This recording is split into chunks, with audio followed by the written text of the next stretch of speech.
नहीं जाने दो भैया, नहीं ना आना जाने दो।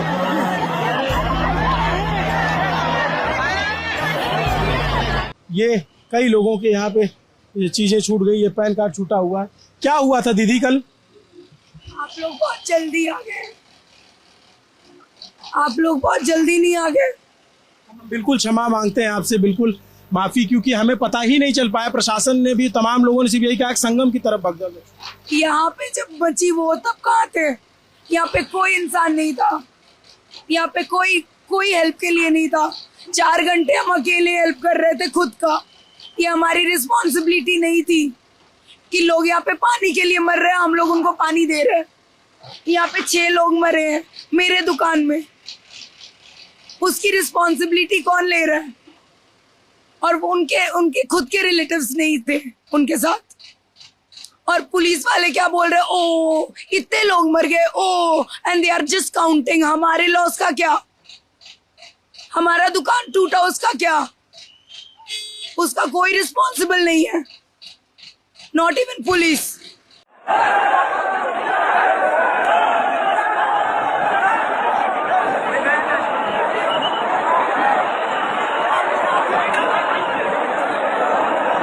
पीछे हो,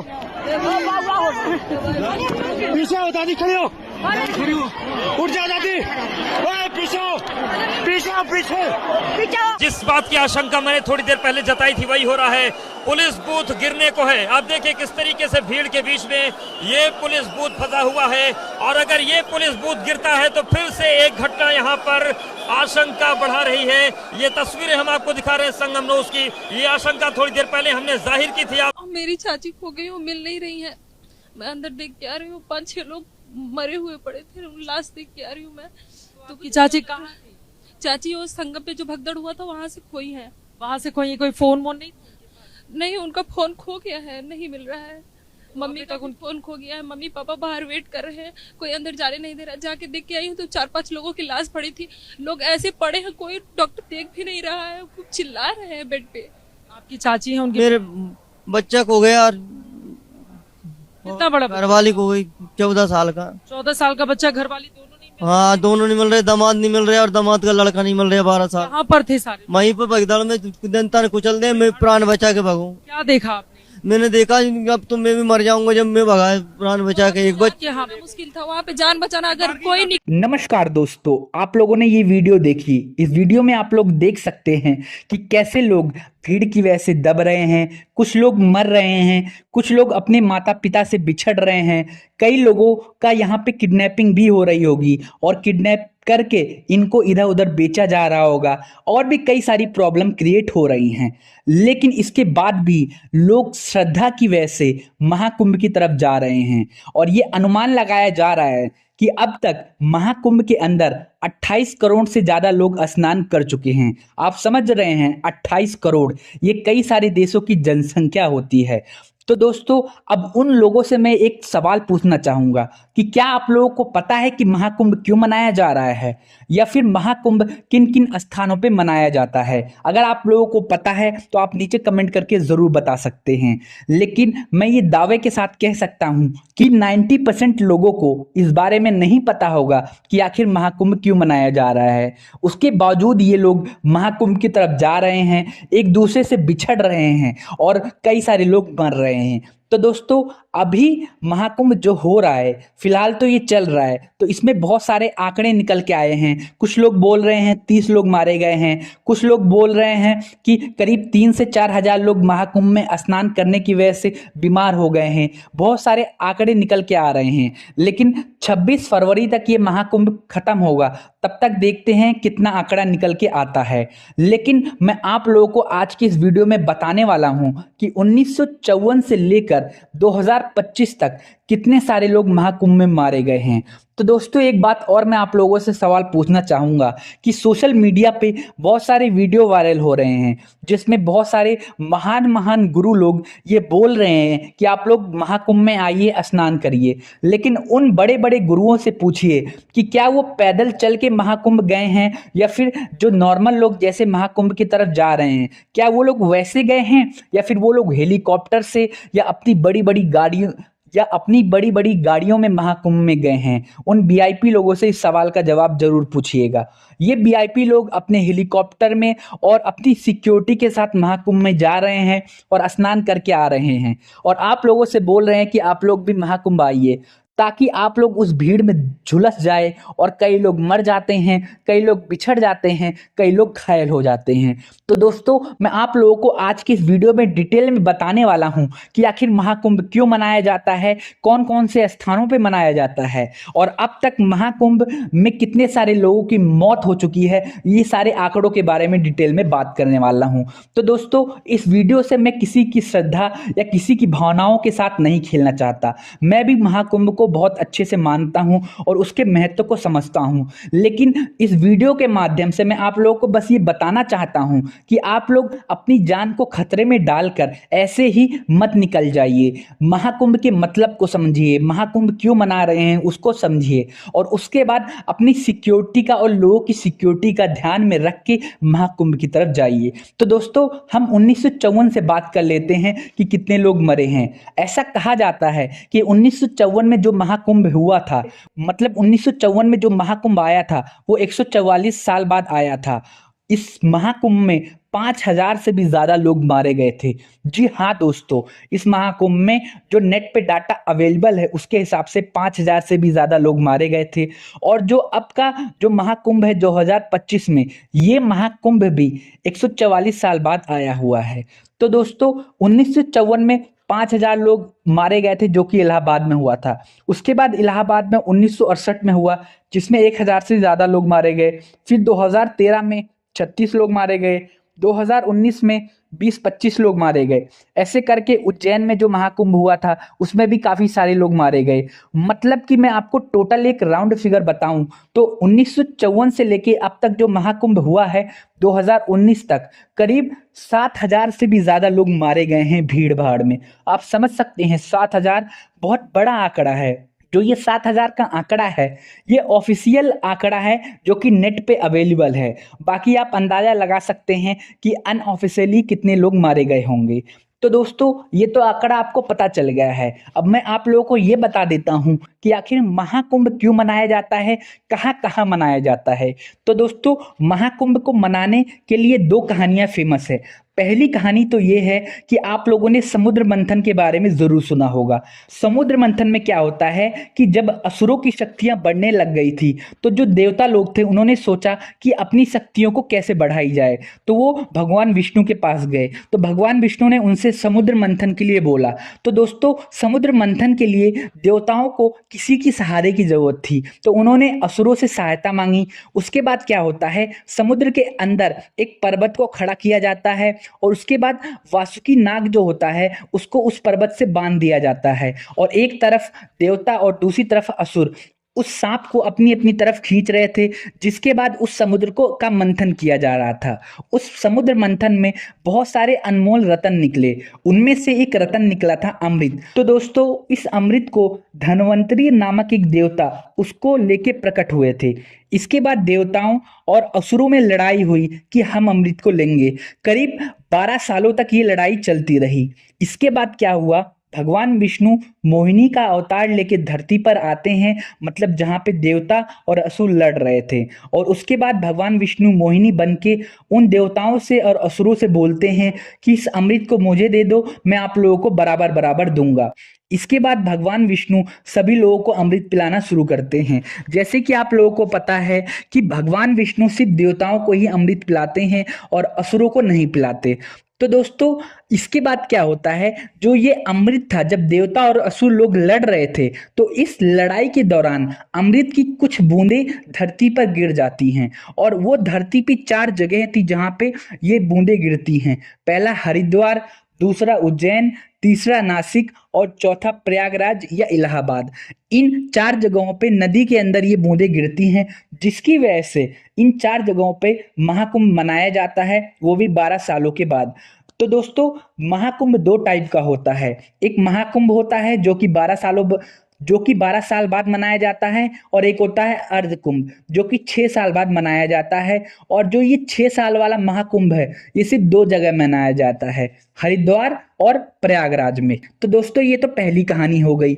दूसरी कहानी ये है दोस्तों कि एक ऋषि थे महर्षि कश्यप। तो महर्षि कश्यप की 2 पत्नियां थी। पहली पत्नी का नाम था विंता और दूसरी पत्नी का नाम था कद्रू। तो दोस्तों विंता और कद्रू दोनों बहनें थी और दोनों एक ही ऋषि की पत्नी थी और इन दोनों के बच्चे नहीं थे। तो दोस्तों जो कद्रू थी वो महर्षि कश्यप से एक वरदान मांगती है कि मुझे 100 पुत्र दो और ये 100 पुत्र बहुत ज्यादा विषैले होने चाहिए। तो महर्षि कश्यप कद्रू को वरदान देते हैं 100 पुत्रों का। तो दोस्तों कुछ टाइम बाद कद्रू जो होती है वो 100 अंडों को जन्म देती हैं। और जब ये चीज विंता जो होती है महर्षि कश्यप की दूसरी पत्नी वो देखती है कि मेरी जो सौतन है उसके 100 पुत्र हो गए हैं, तो विंता भी महर्षि कश्यप से बोलती है कि मुझे भी वरदान चाहिए, लेकिन मुझे ये जरूरी नहीं कि 100 पुत्र दो, मुझे पुत्र थोड़े कम दे दो, लेकिन ये पुत्र बहुत ज्यादा बलशाली और बहुत ज्यादा ताकतवर होने चाहिए। तो महर्षि कश्यप विंता को भी आशीर्वाद देते हैं और कुछ टाइम बाद विंता भी 2 पुत्रों को जन्म देती हैं। वो पुत्र मतलब अंडे में होते हैं। इसके बाद क्या होता है, जो कद्रू थी वो पहले ही पुत्रों को जन्म दे चुकी थी अंडों में, तो जो वो अंडे थे वो जल्दी जल्दी फूटने लग गए थे। तो विंता ने सोचा कि इसके पुत्र तो जल्दी बाहर आ रहे हैं, मेरे पुत्र अभी क्यों नहीं बाहर आ रहे हैं। तो विंता क्या करती है, उन दोनों अंडों में से एक अंडे को पहले ही फोड़ देती है और जो अंडा फोड़ती है उसमें से एक पक्षी निकलता है। वो पक्षी पूरी तरह से मतलब अपना असली रूप में नहीं आ पाया था, वो आधा पक्षी था और आधा शरीर उसका था ही नहीं।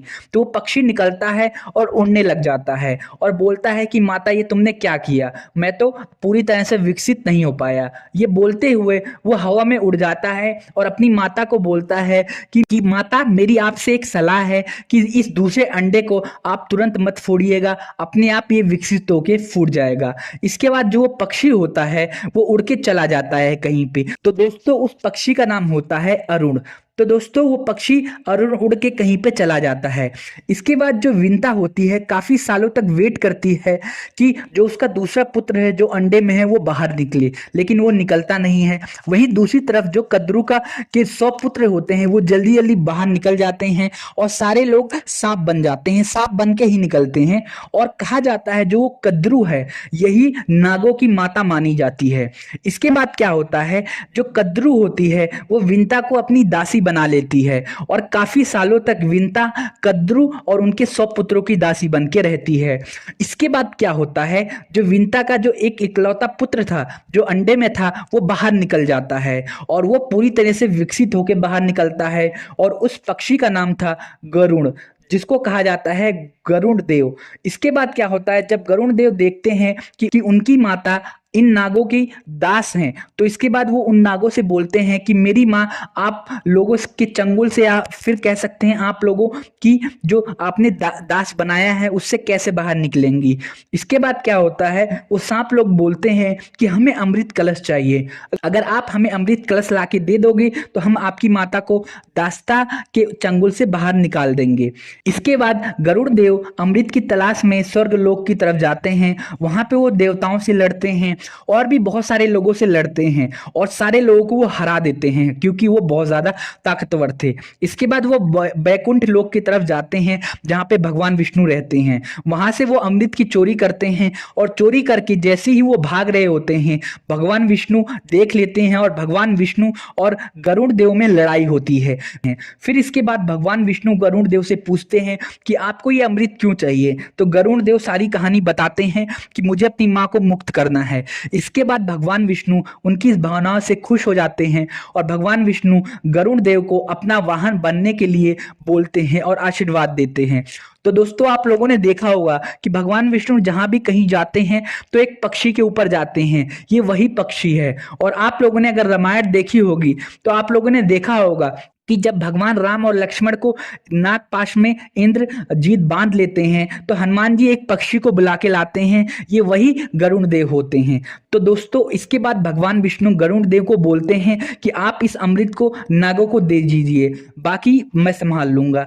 इसके बाद गरुड़ देव जाते हैं और उस अमृत को नागों को दे देते हैं और अपनी माँ को मुक्त करा लेते हैं। और जैसे ही गरुड़ देव उस अमृत को वहां पे रखते हैं, भगवान विष्णु आते हैं और उस अमृत को लेके चले जाते हैं। तो दोस्तों जो उनकी माता थी वो दास्ता से मुक्त हो गई थी और अमृत कलश भी बच गया था। तो दोस्तों जब भगवान विष्णु और गरुड़ देव में लड़ाई हो रही थी तो ऐसा कहा जाता है कि कुछ बूंदें धरती पे गिरी थी जो कि हरिद्वार, नासिक, उज्जैन और प्रयागराज में गिरे थे। और वहीं पे ही ये और जब से वहीं पे महाकुंभ मनाया जाता है और ऐसा कहा जाता है कि जो इस महाकुंभ में स्नान करेंगे उनके सारे पाप धुल जाएंगे, उनके सारे रोग मिट जाएंगे। और इसी वजह से 12 सालों में हर जगह पे महाकुंभ मनाया जाता है। तो दोस्तों लेकिन इस महाकुंभ के बारे में लोगों को नहीं पता, कहानी नहीं पता कि आखिर महाकुंभ क्यों मनाया जा रहा है। उम्मीद करता हूं आपको ये कहानी समझ आ गई होगी। योगी जी बोलते हैं कि उन्होंने 100 करोड़ लोगों को महाकुंभ में इकट्ठा करने जितनी तैयारी कर रखी है, लेकिन फिर क्यों अभी थोड़े टाइम पहले 26 या 27 जनवरी के आसपास, एग्जैक्ट डेट तो याद नहीं है बट इसी के आसपास संगम में भगदड़ हुई है जिसमें बहुत सारे लोग मारे गए हैं। वो वीडियो मैं आप लोगों को दिखा दूंगा। और इसके अलावा जो ये संगम वाला जो भगदड़ है ये तो मीडिया ने रिपोर्ट किया, लेकिन उसके अलावा प्रयागराज में और भी कई इलाकों पे भगदड़ हुई है जो कि मीडिया ने उसको रिपोर्ट नहीं कर पाए हैं। और बहुत सारे ऐसा न्यूज़ चैनल बता रहे हैं, एक न्यूज़ चैनल है ललन टॉप, उसकी वीडियो मैंने लगाई हुई है। वो बता रहे हैं कि वहां पे बड़े बड़े ट्रॉली आ रहे हैं उस भगदड़ के सबूत को मिटाने के लिए। जो लोग वहां पे, आप लोग देख रहे होंगे कैसे वीडियो में दिखाया जा रहा है कि लोगों के चप्पल, वहां कितने सारे चप्पल पड़े हैं, ट्रैक्टर आ रहे हैं, उन चप्पलों को उठा के लेके जा रहे हैं। अब बहुत सारे लोग वहां पे मर गए हैं, करीब 8-10 लोग मर गए वहां पे, जो लोग बता रहे हैं। सही आंकड़ा तो हमें नहीं पता। तो आप सोच सकते हैं कि इस भीड़ की वजह से कितने सारे लोग मर रहे हैं। तो अब अगर योगी जी से पूछा जाए कि जो इंतजाम हुआ था उसका क्या हुआ, तो वो कुछ नहीं बोलेंगे या फिर कुछ और रीजन बताएंगे। तो इसीलिए मैं आप लोगों से बोलता हूं कि महाकुंभ अगर आप जा रहे हो तो पहली बात पूरी जानकारी लेके जाओ। और दूसरी बात ये कि अगर आपको लगता है कि आप अपने आप को नहीं संभाल पाओगे, आप अपने परिवार को नहीं संभाल पाओगे, तो आप घर पे रह के ही महाकुंभ के दर्शन करिए, वीडियो देखिए, उसके बारे में जानिए। महाकुंभ में जाने से अपनी जान को भी खतरे में डालोगे और अपने परिवार की जान को भी खतरों में डालोगे। उम्मीद करता हूं इस वीडियो को देखने के बाद आपको सारी चीजें समझ आ गई होंगी। और ऐसा अभी तक अंदाजा लगाया गया है कि 30 से 40 लोग महाकुंभ में इस बार उनकी डेथ हुई है। और देखते हैं कि 26 फरवरी तक जो ये महाकुंभ खत्म होगा तब तक कोई और दूसरी घटना ना हो। अब देखो, बाकी आपके ऊपर है कि आपको महाकुंभ में जाना है कि नहीं, आपकी मर्जी है। उम्मीद करता हूं आपको ये वीडियो पसंद आई होगी। वीडियो देखने के लिए आपका बहुत बहुत शुक्रिया। और एक चीज मैं चाहूंगा कि आप मेरे इस चैनल को सब्सक्राइब कर लो ताकि मैं मोटिवेट हो सकूं आप लोगों के लिए और भी अच्छी और बेहतरीन वीडियो बनाने के लिए।